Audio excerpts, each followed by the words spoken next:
दोस्तों मेरा नाम डॉक्टर अतीक है और मेरे यूट्यूब चैनल पे आप लोग का स्वागत है। दोस्तों ये वीडियो उनके लिए है जो सोते वक्त खर्राटा लेते हैं। ये बीमारी इतनी आम है कि हर घर में किसी को भी सांस में या सोते वक्त खर्राटे लेने की आदत होती है।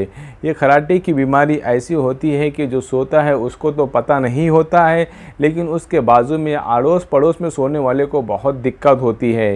ये बीमारी अमूमन हर घर में पाई जाती है। खर्राटा क्या होता है या स्नोरिंग किसे कहते हैं, इसकी डेफिनेशन बताने की ज़रूरत नहीं है, लेकिन ये क्यों होता है।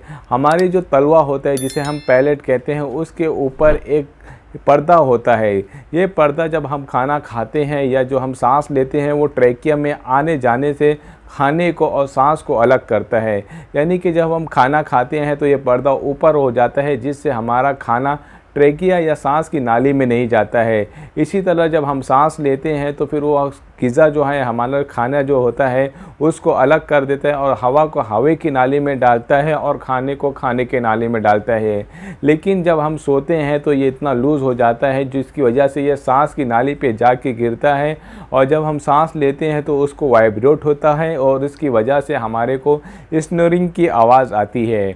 आपको एकदम आसान तरीके से जिस तरह मैं समझाना चाह रहा हूँ वो ये है कि जब हम सांस लेते हैं तो जो हमारा पैलेट होता है, ये पर्दा होता है, वो हमारे सांस की नाली से जाकर टकराता है और वाइब्रेट होने की वजह से उसमें से आवाज़ निकलती है, जिसे हम स्नोरिंग कहते हैं। दोस्तों ट्रैकिया पे ये पर्दा जितना ज़्यादा गिरेगा या जितना मोटा ये पर्दा होएगा, आवाज़ उतनी ज़्यादा आती है। अगर पर्दा बहुत पतला है या हल्का सा ट्रैकिया पे टच हो रहा है या सांस की नाली पे हल्का टच हो रहा है तो आवाज़ हल्की आती है।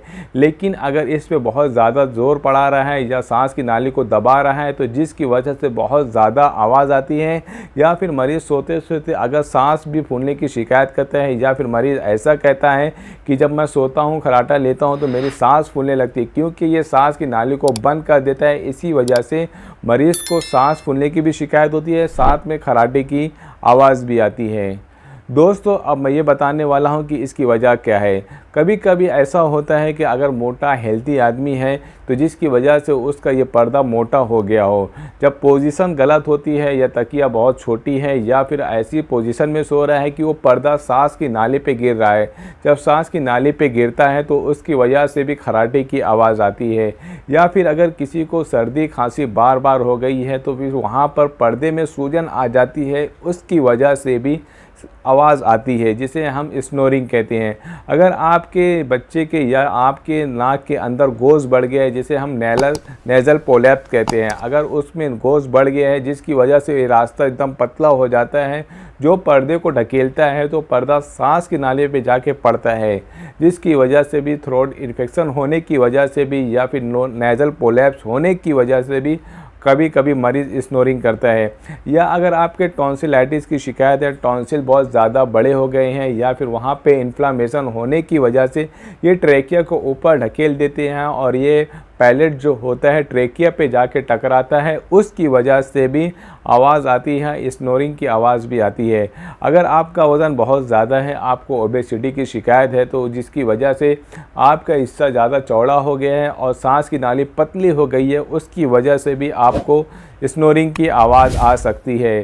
कहने का मतलब ये है कि अगर ट्रैकिया पे आपका पैलेट या पर्दा गिर रहा है, सांस की नाली पे पर्दा गिर रहा है, जिसकी वजह से आपको स्नोरिंग की आवाज़ या फिर खर्राटे की आवाज़ आ सकती है। दोस्तों जब हम सोते हैं तो जिस तरह हमारी पूरी बॉडी एकदम रिलैक्स हो जाती है, यानी एकदम ढीली जब हमारी बॉडी हो जाती है, उसी तरह ट्रैकिया के ऊपर जो ये पर्दा होता है वो भी बिल्कुल रिलैक्स होकर ट्रैकिया के ऊपर टच होने लगता है। तो टच होने की वजह से उसमें थोड़ी बहुत आवाज़ आती है। नॉर्मली देखा जाए तो जब हम सोते हैं तो हमारे बॉडी में से थोड़ी बहुत सांस की आवाज़ आती है, जो कि ये ट्रैकिया और पर्दे के टच होने की वजह से आती है। लेकिन जब कोई शख्स इतना ज़्यादा गहरी नींद में होता है कि जब वो सोता है तो ये पर्दा बिल्कुल रिलैक्स हो जाता है और जाके ट्रैकिया की यानी सांस की नाली में टच होने लगता है, जिसकी वजह से खर्राटे की आवाज़ आती है। दोस्तों अब मैं ये बताने वाला हूँ कि होम्योपैथिक में कौन सी ऐसी मेडिसिन है जिसके इस्तेमाल से आपका ये खर्राटा या आपके घर में अगर किसी को खर्राटे की बीमारी है या स्नोरिंग की बीमारी है तो उसके इस्तेमाल से आपका ये बीमारी का हल हो सकता है। दोस्तों होम्योपैथिक में एक कंपनी है एलन फार्मा, इसका स्नोरिड एक ड्रॉप आता है जो मैं अपने होम्योपैथिक मेडिकल पे या फिर दवाखाने में इस्तेमाल करता हूं और इसके इस्तेमाल से काफ़ी मरीज़ अच्छे हो चुके हैं। ऐसे मरीजों के लिए दवा बहुत फ़ायदेमंद है जिनको टॉन्सिल बढ़ गया हो या फिर जिनकी नाक का गोज़ बढ़ गया है या फिर गले में इन्फेक्शन होने की वजह से उनको सांस लेने में तकलीफ़ होती है। तो जब वो सोते हैं तो उनको स्नोरिंग की शिकायत होती है या खराटे लेते हैं, उनके लिए भी ये दवा बहुत फ़ायदेमंद है।